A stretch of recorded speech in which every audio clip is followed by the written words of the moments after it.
Black Real Estate Weekend. Oops, let me shut this off. Sorry.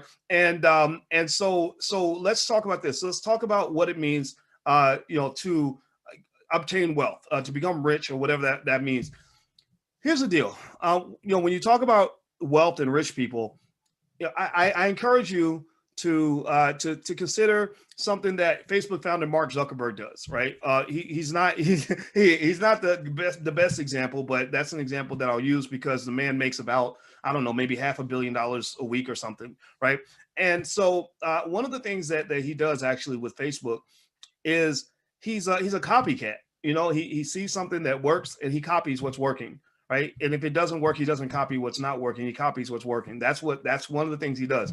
Now that strategy, a big chunk of that has led to him forming a company that is so dominant across the world. He started the company in his dorm room back when he was in school, when he dropped out of school, and he didn't get a degree. He didn't get student loans and a bachelor's degree. He started the company instead. And the thing is that this dominance is so great that the man makes $5-10 billion every single year. His company is being challenged now because they are so dominant, and what they've done is work. Now, this does not say that they're ethical, right? I think that there are a lot of ethical challenges we could all lay out on the table, and that's important to consider. That's one of the reasons why I'm not a believer that any of you should consider trying to be hardcore capitalists. But one of the things I want you to understand is that when you talk about trying to actually build wealth in America, you gotta consider, like, what model are you emulating, right? All of us are copycats. Every one of us is a copycat. Maybe you copied your mama. You saw how your mama drank her coffee every morning, or I would copy. One time when I was 7 years old, I went outside and I got in a fight with a little boy, and I called the little boy a pissant. I don't even know what a pissant is. What is a piss? Can anybody tell me what a pissant is? But I called this little boy a pissant, right? And my mother overheard me call this little boy this name. And I didn't even know what a pissant was, but I heard my daddy say it, so I said it, right? That's why I can't apologize too much when I cuss sometimes when I'm talking, because my daddy cusses like a sailor, but I would hear him say pissant, so I was copying my father. So we're all a bunch of copycats. So when it comes to building your success economically, you got to realize, just accept the fact that you probably are a little bit of a copycat. Most of us are. Maybe we copied the people ahead of us and went into a certain career because, I'm an engineer because my mother was an engineer, or we chose a certain strategy. I'm a renter of my apartment because that's what the adults who mentored me told me to do, right? So accept the fact that you're a copycat, and that's kind of okay to a point, right? It's kind of okay. So I would say this: look, if you're going to be a copycat, copy the right people. If you're going to be a copycat, copy people who are doing the things you want to do. Copy the people who are successful in the areas you want to be successful in. So let's talk about copying rich people, right? Let's look at rich people. Now, I'm an expert on rich people. That's kind of what a finance PhD can do. Like, we understand wealth and money and how it flows and who has it and who doesn't and why and where it's going and all these other things, right? Literally on a scientific microscopic level, the same way the scientists in the lab study viruses and they try to figure out how do we stop a pandemic. They get the microscope and they look at the virus and how it moves and all that. Well, we did that with wealth, right? We do that with money. We look at money through a microscope. We figure out who has it, how long they keep it, why they keep it, what their cultural values are, what their relationships are, what moves they make, and that's how you come up with theories. That's how you figure out what works and what doesn't. So let's copy off the rich. Now, one of the principles that we have in the Black Business School, one of our guiding principles on wealth, we have a lot of cool little acronyms that we put together to make wealth cultural in your household. We want your children to not even be able to remember the first time they knew what stock market investing was. I want them to grow up not even remember the first time they learned that you're supposed to own property instead of rent property, right? I don't want them to be able to tell me about the day where they learned that they wanted to be a business owner. It should have happened so early that they can't even remember the day. Almost like if I was to ask you, what's the first time your mama took you to church? Most of you probably can't remember the first time your mom or your grandmother took you to church. I don't remember, because my grandma took me to church literally when I came out of my mother's stomach. So with that said, one acronym that we use, you're not going to find this in a textbook anywhere, but this is a great way to understand wealth and how wealthy people think and how wealth builders think, how bosses think, how owners think. It's OPP, right? And I came with this acronym not from the rap song. We're not being ratchet here, right? Y'all know OPP stands for other people's, you know what, right? But we're not talking about that. Now, if you're a little ratchet, you might say it stands for other people's profits, right? But we're not even talking about that. Or you could even say it stands for other people's property, which might describe gentrification, which might describe economic competition and powernomics, which is real, whether you want to believe it's real or not, right? Whether we want to accept the fact that the world is a competitive world, we know that competition is real. So other people's property might be an accurate way to describe what OPP stands for, but that's not actually what we use it for. What OPP stands for us as a wealth building mindset is opportunity, patience, and perspective. Opportunity, patience, and perspective. And so here's what I'm going to do. I'm laying it out in a framework to help you walk away with something today so that you'll be better people as a result of this conversation. Better in terms of achieving your goal, better in terms of providing for your family, better in terms of finding the freedom that you seek. You are the talented 10th. The fact that you came to this conference and some people didn't means that you're going to have a different set of outcomes than people who chose to do something different, right? And so opportunity, patience, and perspective. What does that mean? Well, wealth builders understand what it means to be rich and what it means to be poor. Now, the word poor, it has one way to describe it is it could be seen as an acronym for standing for passing over opportunities repeatedly.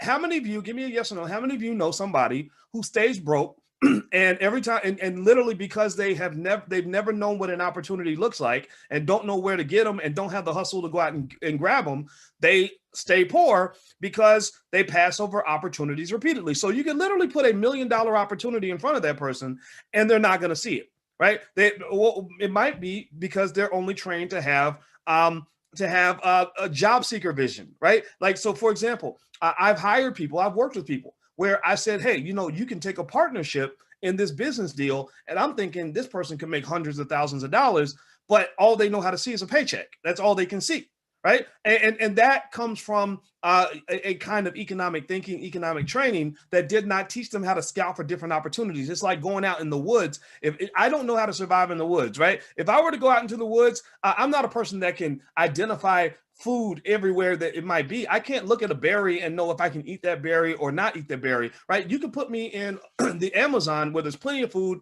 to eat and I might starve to death because I've never been trained to identify where the food actually is. But a person who knows how to survive in the jungle can say, oh, if you kill that bear over there, then you can chop the bear and skin the bear and cut the meat and cook it this way and do that. And you can also eat the toes. And right, they could tell me all these things about survival that I wouldn't know. So I can literally walk past food and not know that it's food and still be hungry. Right. Or when I go in the kitchen, Alicia knows her way around the kitchen extremely well. Right. We have our own set of gender roles. I have roles where I do what a man does and she has roles where she does what a woman does. And I don't make her cook. I don't make her do anything, but she likes to cook. She loves to cook. She's a great cook. And I can look in the refrigerator and see the same food that she sees. And I'll say, dang, there's nothing to eat. And she'll say, what are you talking about, Boyce? You got this and this and this. And in my mind, I'm thinking it's frozen. I don't know what to do. I don't know that ingredient goes with that ingredient. I can't cook anything, right? So a lot of people, unfortunately, are raised in a way where they never learn how to cook economically. And as a result, they pass over opportunities repeatedly. And as a result, they stay poor. Right. So opportunity, patience, and perspective means that as you're gaining your economic training, the reason you're in the Black Business School, the reason you're here today is because you're learning that the first step toward acquiring an opportunity is that you must know what an opportunity looks like. Do you follow me? Give me a yes if you follow what I'm saying. Patience is simple. Patience means that people who have proven their ability to delay gratification are typically more successful in life.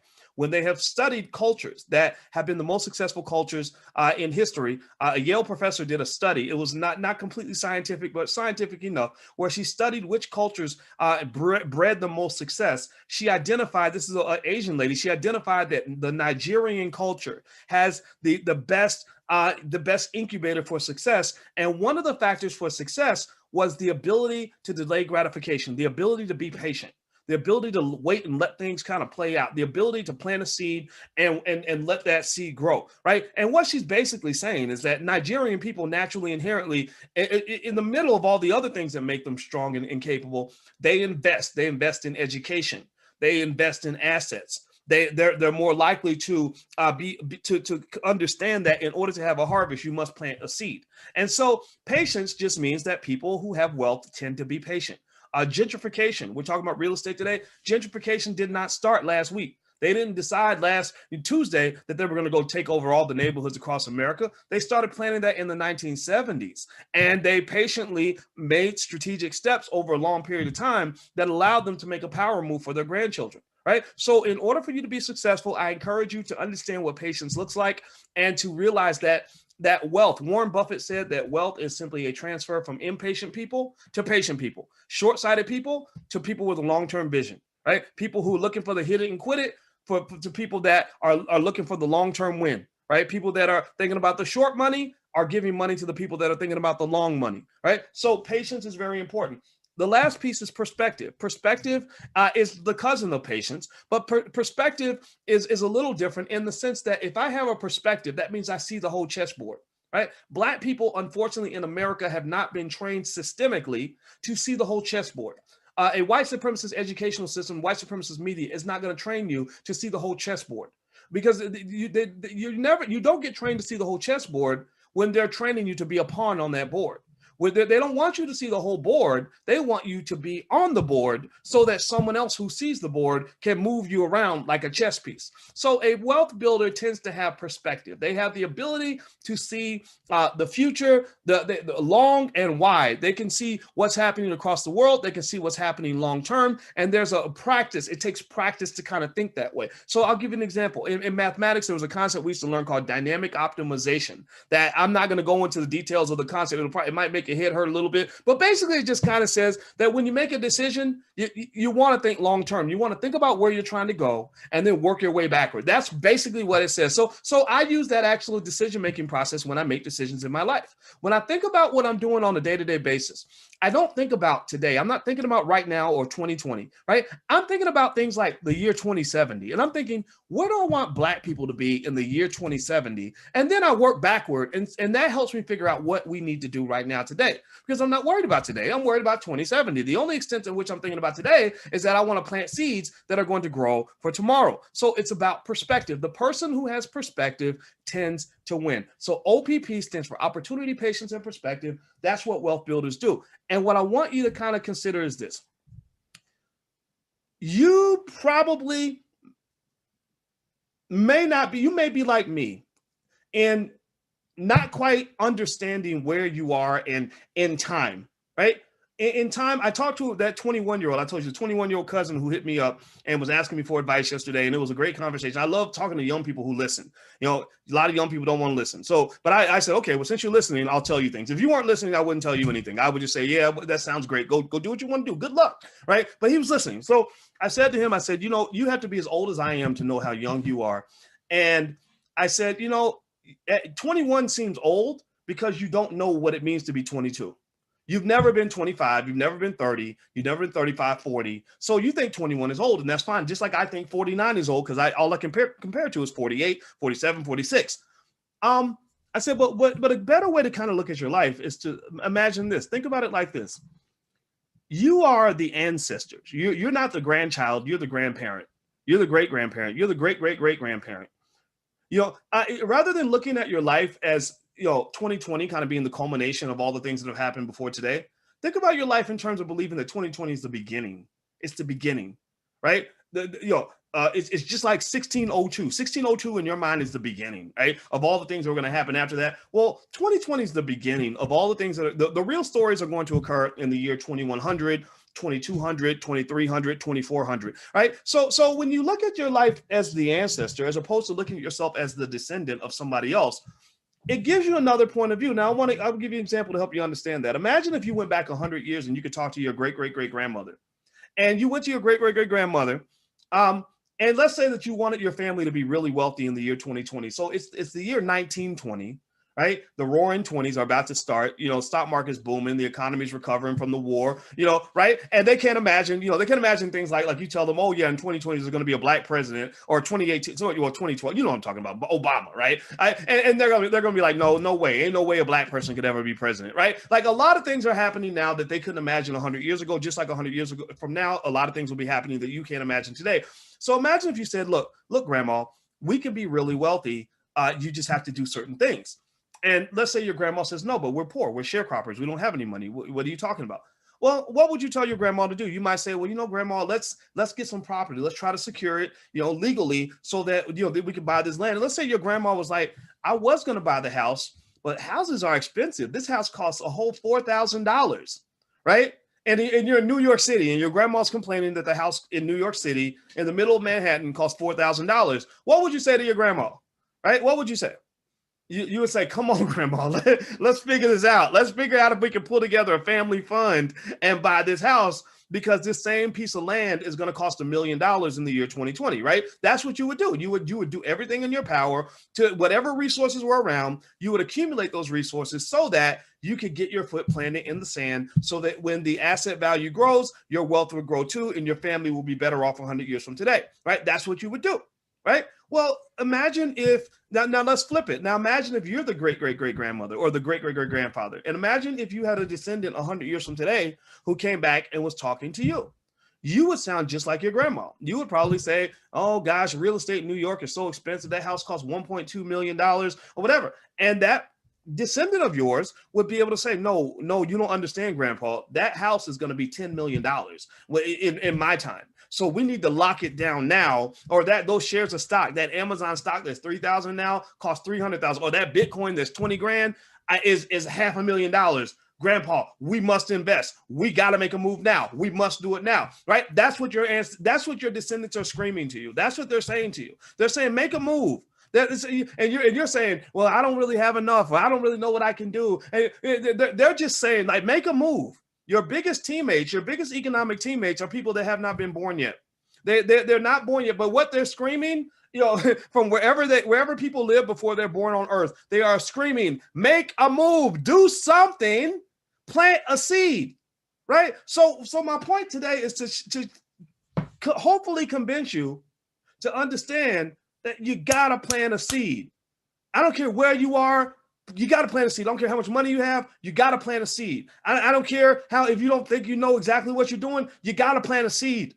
You got to plant a seed, right? So can we at least type this in the chat? That's our term for today. That's the one thing I need you to walk away with before we go into tomorrow. We'll be back tomorrow, of course, tomorrow morning. Plant a seed. So ask yourself, am I planting a seed? What seed are you planting? And not just seeds for you, but seeds for those babies that are coming after you.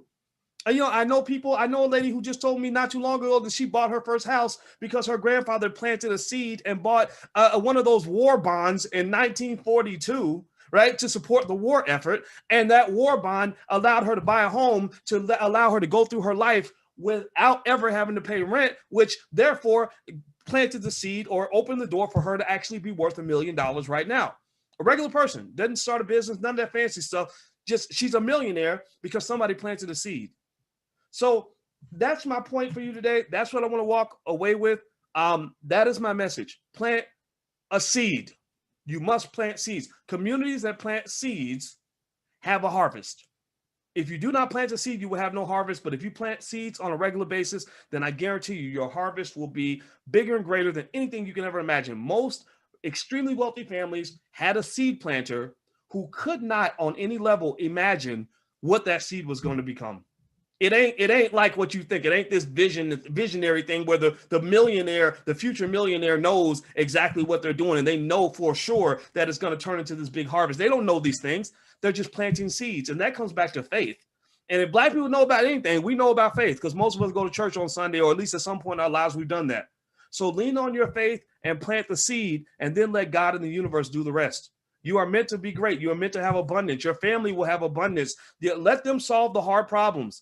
Plant the seed. Are we on the same page? Give me a yes in the chat. Good.